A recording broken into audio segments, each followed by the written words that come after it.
We're on part 3 of the Roaring Twenties and Great Depression Study Guide. So question 22 is asking you what's the difference between the AFL and the CIO. Both of them are labor unions. The biggest difference is they just kind of disagree on how to organize and who to include. The AFL we talked about when we looked at industrialization and unionization a while ago. But the AFL is founded in 1886, and it's really founded by Goppers, or at least he leads it. And when you look at the union, they only allow skilled laborers inside the union. And they don't really allow any minorities in the union. So no women, no black Americans, really no one other than skilled laborers who are white guys. The CIO is going to be a little bit different. They tend to be a little bit more inclusive. They allow a little bit more people to join the union. And it's founded by John L. Lewis. Now, as time goes on, these two labor unions will actually form, and we'll look at them again in the 1950s and 60s when they actually merge as a labor union. One of the big things, with the AFL was that they made strikes very effective, and the CIO is just going to be a little bit different. And remember, the AFL is actually a skilled labor union, so when they go on strike, their strikes are very effective because you can't bring in scabs to really replace them. The CIO kind of wants to be a little bit more inclusive. They want to allow a little bit more labor to join, and so that's where there's going to be a little bit of a little headbutting between the two. Question 23 is, what was direct relief? Direct relief could be anything that is directly given to the people. So it could be money, it could be a job. Direct relief is not given to businesses, so you would actually give it to the person who's in need. And so FDR believes in direct relief. And that's kind of a Democrat platform. FDR is a Democrat. Hoover believed in indirect relief. He believed in that kind of like trickle-down economics. And that's more of a Republican-style approach to solving the Depression. So there's just two different kind of like belief systems and how you would help out. And, Hoover is doing his indirect relief, and people don't feel like it's enough. And then FDR is going to go ahead and he's going to do direct relief, and people kind of like that a little bit more because at least it's given to them. They're not waiting for the relief to come down to them. He's actually giving it directly to them. Question 24 is asking you what caused the Dust Bowl. So remember, during World War I, American farmers are actually producing enough food for the world. And so that means that they're really kind of overproducing farm goods. The mechanization of labor has happened, so you have all these new machines that are also being used on America's farmland. You've got all kinds of fancy things that are happening with agriculture, new fertilizers and things like this, but at the end of the day, they're just stripping the soil too much. And what ends up happening is you get a period of high winds and no rain, and so all this topsoil goes away, and it just becomes sand. So the Dust Bowl would be like America's Midwest. So you're looking at like Kansas, Missouri, Oklahoma, Texas. These are the parts of the Dust Bowl. And every time the wind blew, this is actually what you'd see is like a sandstorm. Still in really arid climates, you're still going to see like this kind of stuff happening. Like in Texas, they have them, they're called brownouts. It's just when this wall of dust will just come, and it's because the wind has picked up all the sand and it just blows it. During the Dust Bowl, it's really bad. Like people write about, you see this little house, they're eating their dinner, and there would be dirt in their dinner. Even though you have sealed windows and a sealed home, the sand is getting through everything, because sand, when it's blowing, is kind of like little pieces of glass, and that's actually how they make glass. But anyway, it's getting through your home. It's tearing up everything. And because of the Dust Bowl, because you can't farm anything here, it basically becomes a desert. People are going to leave. Question 25 is, what does buying stock on margin mean? When you buy stock on margin, it means you took out a loan to actually buy the stock. That means you didn't have the cash money up front to actually buy it. So you're trying to invest with money you don't really have to invest. So you're taking out a loan to make an investment in possibly your future, or maybe the short future, whatever it is that you're doing. But whenever you take out a loan, banks will give you a loan, but they give it to you with interest attached to it. And every month you have to make monthly payments until you pay it off. And of course you're going to pay the interest too every single month, and it always accumulates. Interest on top of interest typically, okay? And anyway, at the end of the day, whenever you actually sell your stock, you're going to have to sell it to make profit. So as long as the stock market's going well and you're able to sell your stocks always at profit and you're able to pay back the loan with the interest and still have some money at the end of the day, okay.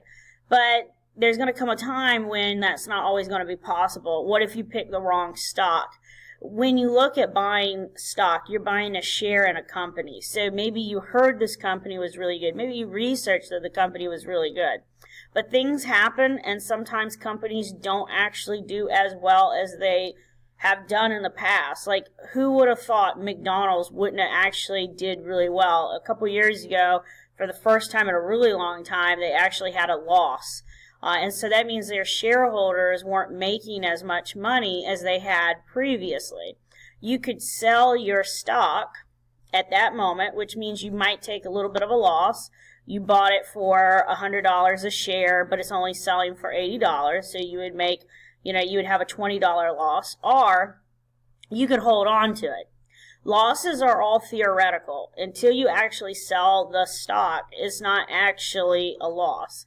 So let's say you did, but you took out money to buy that stock. Well, now you still owe on the loan, you still owe on the interest of it, and you lost money. You took a loss. So buying on margin is very risky, but people do it because they hear that this is how you make money during the 1920s.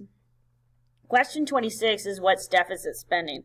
Deficit means you're taking it under. You're taking the account under deficit. You're debiting your account. That's debit card, okay? So when you look at deficit spending, this is really a thing that's kind of be new during the 1930s. There's some new economic theories going on around the world, and so FDR and his brain trust believe that they need to go in the debt. The government needs to go in the debt to restart the economy, because if the federal government is spending a lot of money, that money comes out to the citizens. When citizens have money, they go out and they spend money. And so that would get the economy restarting. It's like pump priming, okay? And this is one of the terms to associate with FDR and his New Deal.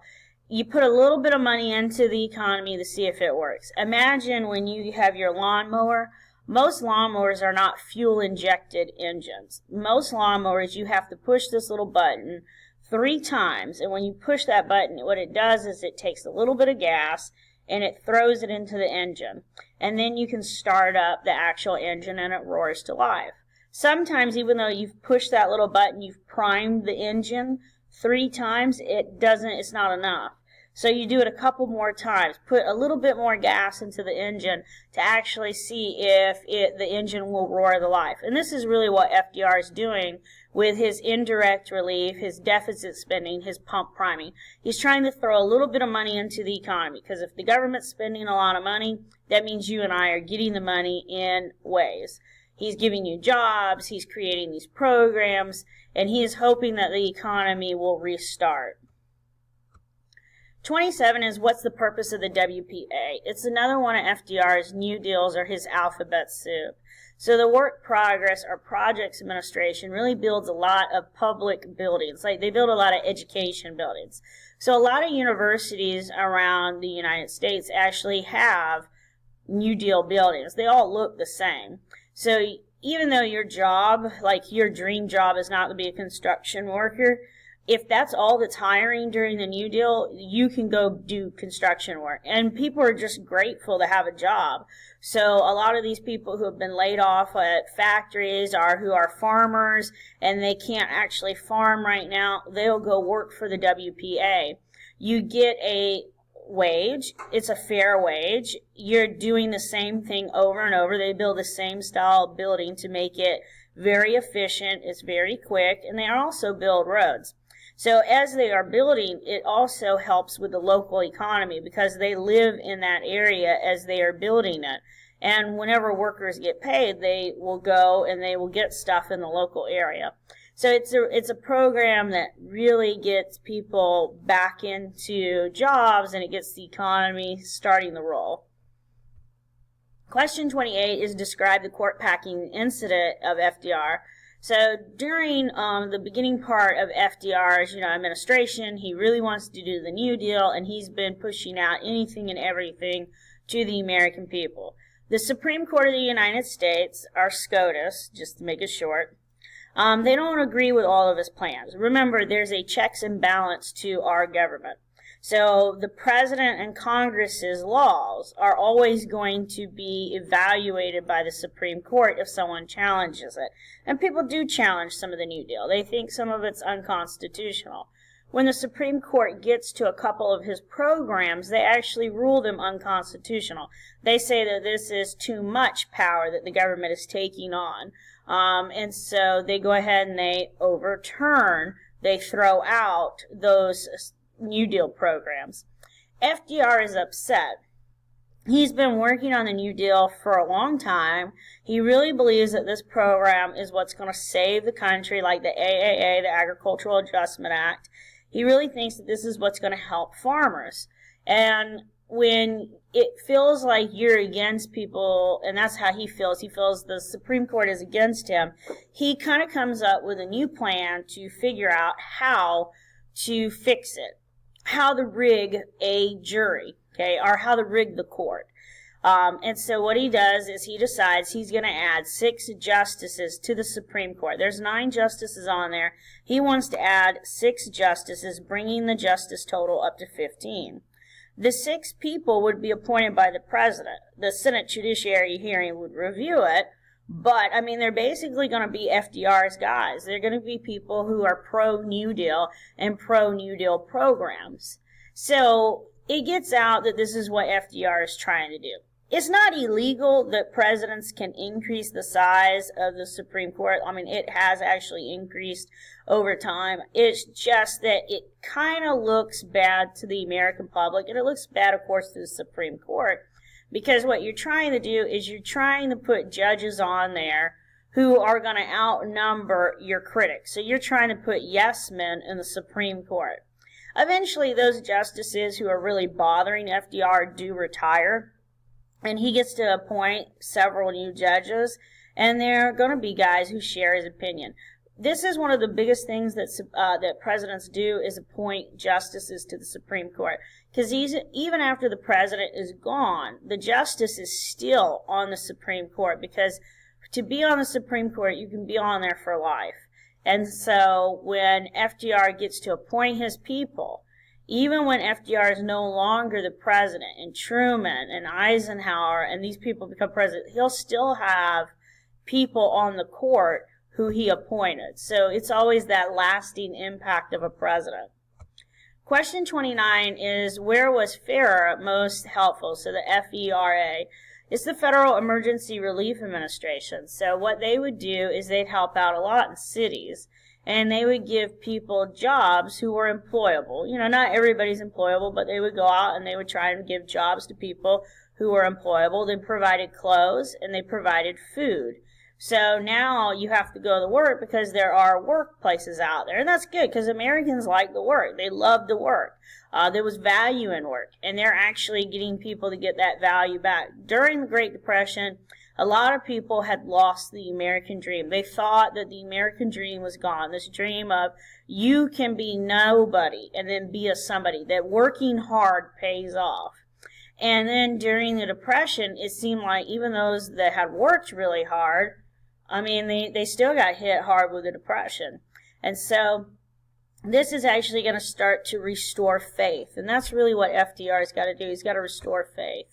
So 30 is, what is speculation? Speculation is going to happen on the stock market, and it's kind of gambling.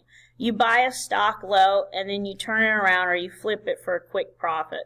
If you think about the HGTV flippers, you know, they buy those houses for really cheap. They put some money into it, and they're able to turn around a profit of $100,000. This is actually speculation. It's gambling. You buy low, and you flip it for a quick profit, really, at a high profit, or at least that's what you hope.